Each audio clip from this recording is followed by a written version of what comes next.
साथियों, आज केंद्र और राज्य सरकार के प्रयासों से भी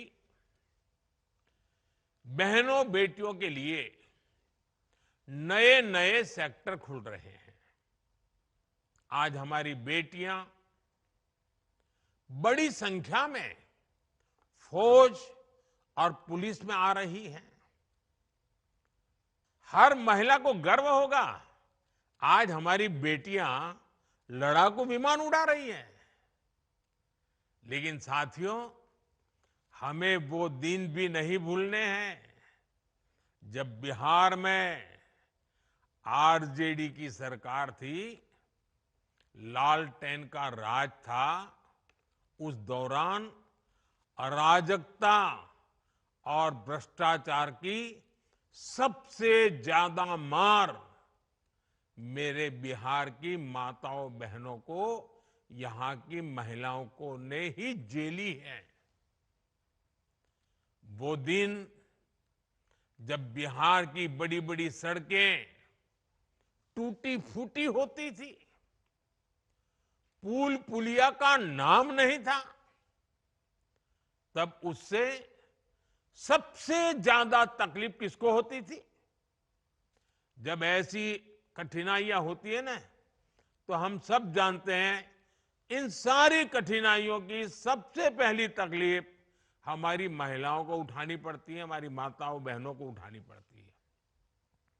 और आप तो जानते ही हैं, बाढ़ में तो परेशानी कितनी बढ़ जाती थी। गर्भवती महिलाएं समय पर अस्पताल नहीं पहुंच पाती थी। गंभीर स्थिति होने पर उन्हें सही इलाज नहीं मिल पाता था।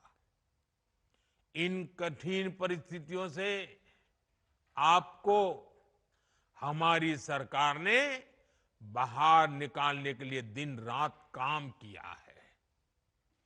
हम चाहते हैं कि इन मुसीबतों से आप बाहर निकले, और बहुत एक मात्रा में हम आज उसको कर पाए हैं।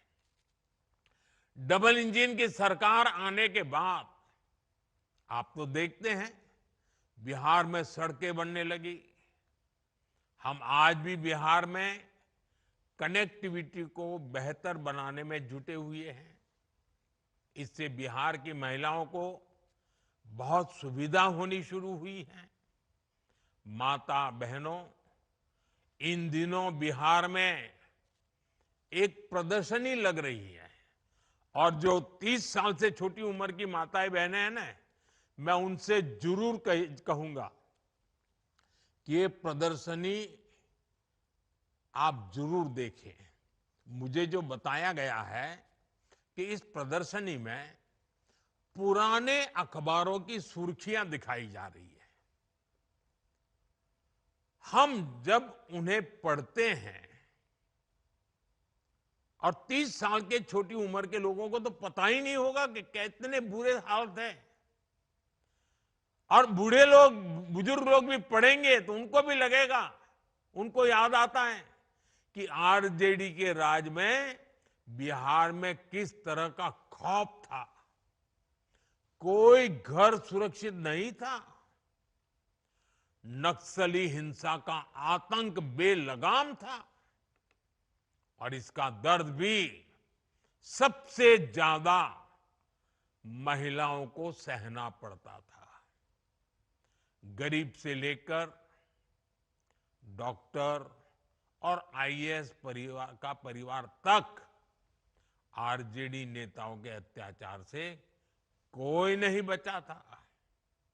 साथियों, आज जब नीतीश जी के नेतृत्व में कानून का राज लौटा है, तो सबसे ज्यादा राहत मेरी माताओं बहनों बेटियों ने, महिलाओं ने महसूस की है। आज बिहार की बेटियां बेखौफ होकर घर से निकलती हैं। अभी मैं 4 बहनों को सुन रहा था, जिस प्रकार से बहन रंजीता जी ने, बहन रीता जी ने, नूरजहान बानू ने, और हमारी पुतुल देवी जी ने जिस प्रकार से आत्मविश्वास से बातें बताई, ये नीतीश जी की सरकार के पहले तो संभव ही नहीं था। उन्हें देर रात में भी कहीं काम करने की सहूलियत संभव ही नहीं थी। मैं जब भी बिहार आता हूं तो महिला पुलिसकर्मियों की इतनी बड़ी संख्या में तैनाती देकर मन को बहुत संतोष होता है। इसलिए आज हम सबको मिलकर ये प्रण भी करना है कि बिहार को फिर कभी, ये मेरे शब्द लिख के रखिए माताएं बहनें, अब बिहार को फिर कभी उस अंधेरे में नहीं जाने देंगे। अपने बच्चों को बर्बाद होने से बचाने का यही रास्ता है।